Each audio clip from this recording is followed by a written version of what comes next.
Экстремизм мен терроризм бүгінгі 21 ғасырдың дерті. Адамзат тарихында белгілі бір кезеңдерде соғыстар болып жатты.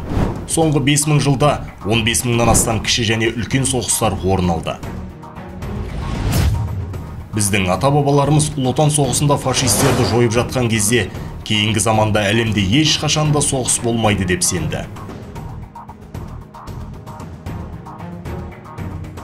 Жеңіске қол жеткізгенмен, әлі де әлемде бейбіт заман басталмай жатыр. Діни, аумақтық және ұлттық мәселелерге қатысты жергілікті соғыс жанжалдары жалғасып жатыр. Осы заманда біздің өмірімізге табандылық пен терроризм еніп жатыр.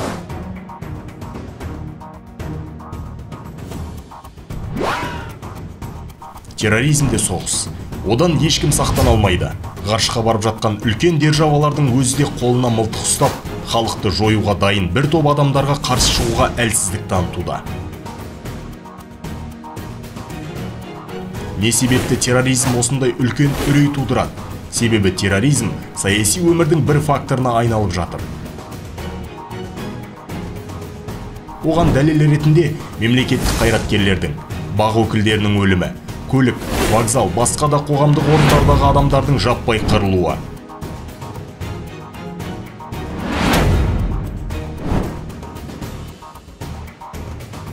Бұл мәселе адам бойында тек үрейді емес, зорлық-зомбылыққа қарсы әрекеттерді күшейтуді талап етеді.